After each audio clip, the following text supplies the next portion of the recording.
बीमारी के चलते जब आशा का देहांत हुआ उस वक्त सुहाना 12 साल की थी। देख बलदेव, तू मेरा पुराना मित्र है, इसलिए बोल रहा हूँ। सुहाना की परवरिश के लिए तू दूसरी शादी कर ही ले। पर गोपाल, मैं एक बच्ची का पिता हूँ, मुझसे भला कौन लड़की शादी के लिए हाँ कहेगी, बता। मेरे एक जान पहचान के मित्र हैं, उनकी पत्नी की बहन है शीला।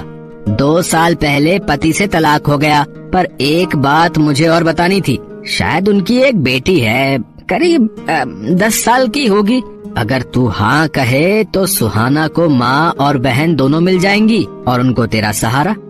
अब एक बार तू बात कर, उन लोगों की मर्जी भी तो पता चले ना।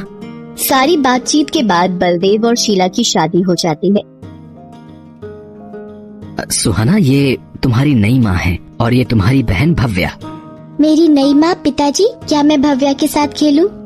नहीं, अभी नहीं। अभी भव्या के सोने का समय है। कल भव्या को स्कूल भी जाना है।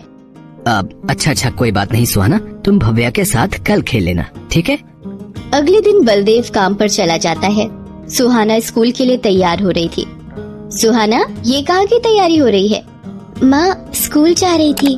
कोई स्कूल जाने की जरूरत नहीं है, बहुत हो गई पढ़ाई। अगर तू स्कूल चली गई तो घर के काम कौन करेगा? चल उतार बस्ता और लग जा चूल्हा फूकने। पर माँ, मुझे चूल्हा जलाना नहीं आता। मेरे लिए पिताजी ही खाना बनाते हैं। तो अब तो तेरे पिताजी पूरे घर के काम का बोझ मेरे ऊपर डालकर निकल गए। चल, जैसे मर्जी कर। वो सामने चूल्हा रखा है, उसे जला और मेरे लिए चाय बना कर ला। तब तक मैं नहा कर आ रही हूँ। और खबरदार, जो अपने पिता को भनक भी लगने दी कि तू स्कूल नहीं जाती।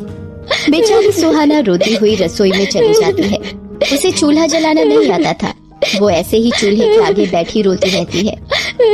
माँ, अब मुझे छोड़कर क्यों चली गई? ये नई माँ मुझे स्कूल नहीं जाने देती। मुझे ये चूल्हा जलाना नहीं आता माँ। सुहाना लगातार रोए जा रही थी। तभी शीला आ जाती है। हे भगवान, कैसी लड़की है तू? चूल्हा वैसे का वैसा ही दिख रहा है। तू इतनी देर से कर क्या रही थी? मैंने तुझे चाय बनाने को बोला था ना। माँ, मुझे सच में नहीं पता ये चूल्हा कैसे जलाते हैं। बस एक बार बताऊंगी, उसके बाद अगर तेरे से चूल्हा नहीं जला तो फिर तेरी खैर नहीं। शीला सुहाना को उपले डालकर चूल्हे जलाना बता देती है। बेचारी सुहाना चूल्हा फूकती तो उसे खांसी होती और उसकी आंखें लाल हो जाती थी। अब तो रोजाना जब बलदेव काम पर जाता, शीला सारा काम सुहाना से करवाती। सुहाना अपने पिता से भी कुछ न कह पाती।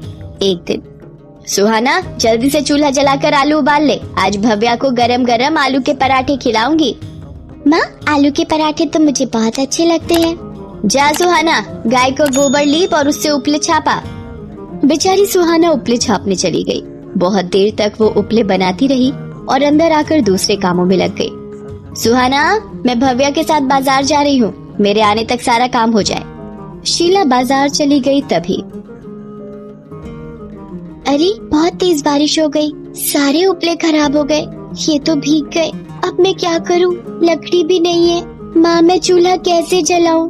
थोड़ी देर में नई माँ आ जाएगी, वो मुझे बहुत मारेगी। माँ, आपकी बेटी आपको याद कर रही है, मेरी मदद करो माँ।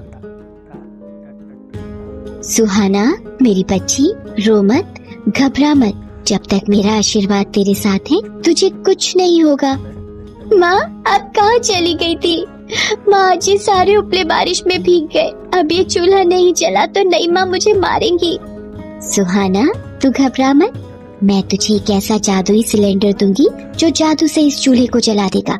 फिर तुझे इन उपलों और लकड़ियों की भी जरूरत नहीं पड़ेगी। सुहाना की माँ की परछाई हवा में हाथ घुमाती है।